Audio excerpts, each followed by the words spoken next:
At the edge of a wide and endless desert, there stood a forgotten village made of clay and stone.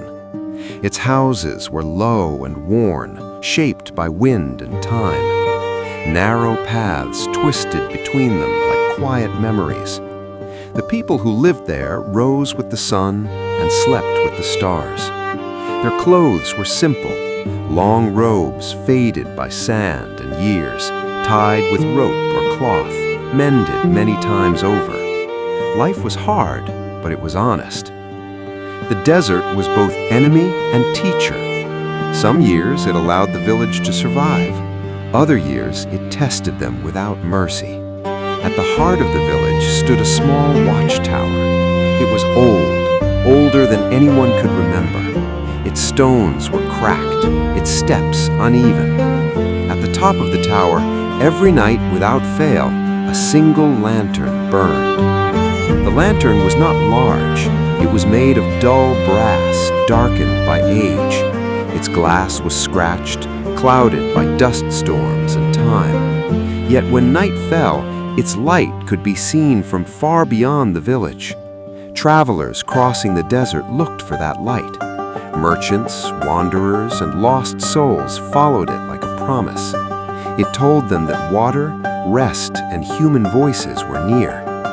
The villagers believed the lantern protected them. As long as it burned, they said, the village would endure.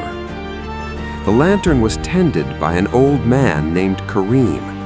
No one knew exactly how old he was. His back was bent like a branch shaped by wind. His hair was thin and white, his hands rough and steady.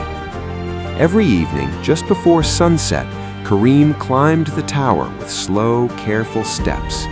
He cleaned the glass, trimmed the wick, and filled the lantern with oil from a small clay jar. He spoke little.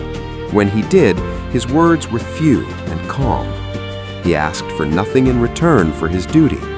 He lived alone in a small hut near the tower, slept on a woven mat, and ate simple food.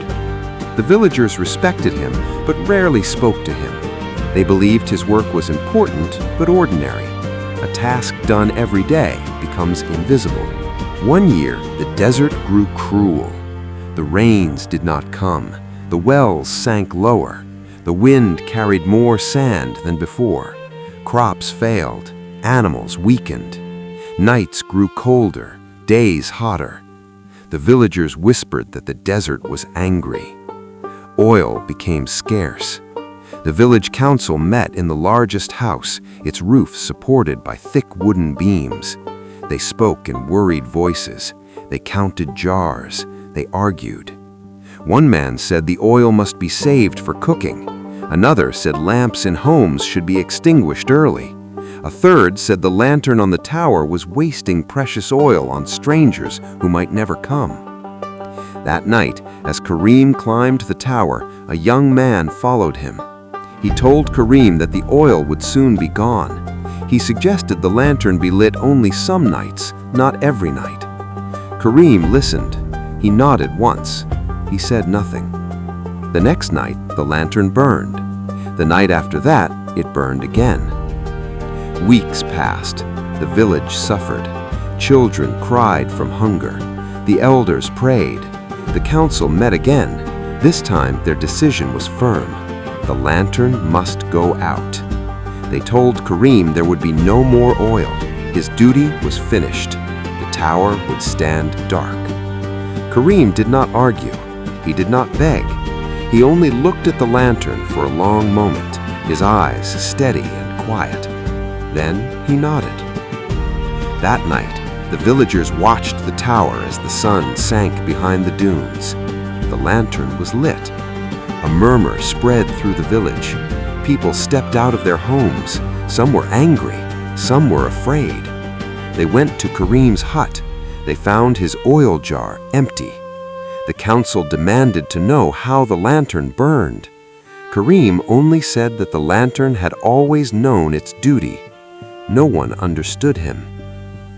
The next morning, Kareem did not rise. They found him lying peacefully on his mat, his hands folded, his face calm. The villagers mourned him, though many realized they had never truly known him. They buried him near the tower, as tradition allowed for those who served the village all their lives. That evening, the sun fell again. The villagers waited. The lantern burned. Panic spread. Some said it was a trick. Some said it was a curse. They climbed the tower. They checked the lantern. There was no oil. The wick was dry. Yet the flame stood steady, warm, and bright. Days passed, then weeks. The lantern did not go out. Travelers returned. Some brought water, some brought food, some stayed to trade, surprised to find life still glowing at the edge of the desert. The villagers watched the lantern every night. Slowly, their fear turned into wonder. A young girl, curious and brave, asked her mother how the lantern could burn without oil. Her mother said perhaps the old man had hidden oil somewhere. An elder overheard and shook his head. He said he watched Karim for years.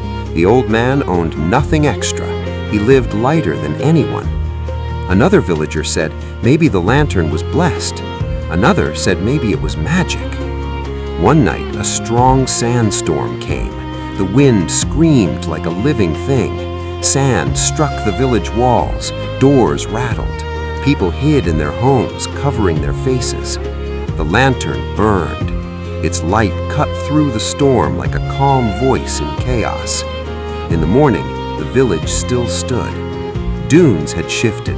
Some houses were damaged, but the tower remained. The lantern remained. After that, the villagers began to change. They repaired homes together instead of arguing. They shared food more fairly. They welcomed strangers without suspicion. They kept the paths clean. They spoke kindly. They began to believe the lantern was watching them. Years passed. Children grew up under that light. They heard stories of the old man who climbed the tower every night. Some laughed at the story. Some listened deeply. One day, the young girl, now grown, climbed the tower herself. She carried no oil. She touched the lantern gently. She noticed something no one else had spoken of. The glass was warm, but not hot. The flame did not flicker wildly. It burned calmly, steadily, like a quiet heart. She realized then that the lantern did not burn because of oil. It burned because it had never been lit for itself. Karim's had never asked what he would gain from climbing the tower. He never asked who the travelers were. He never asked if the village noticed. Every night he lit the lantern because someone, somewhere in the dark, might need it. The lantern learned that purpose, and purpose once learned deeply enough does not run out. The woman told the village what she understood. She said the lantern burned because it carried the weight of belief, duty, and care passed from one life to another. From that day on, when the lantern keeper grew old, another took the climb, not to feed the flame, but to honor it. They cleaned the glass. They protected the tower. They taught the children why the light mattered. The desert still tested them. Hard years still came. Loss still visited. But the village did not vanish. Because every night, at the edge of the endless dark, a single light stood firm. And as long as someone believed their small act mattered, the lantern refused to go out.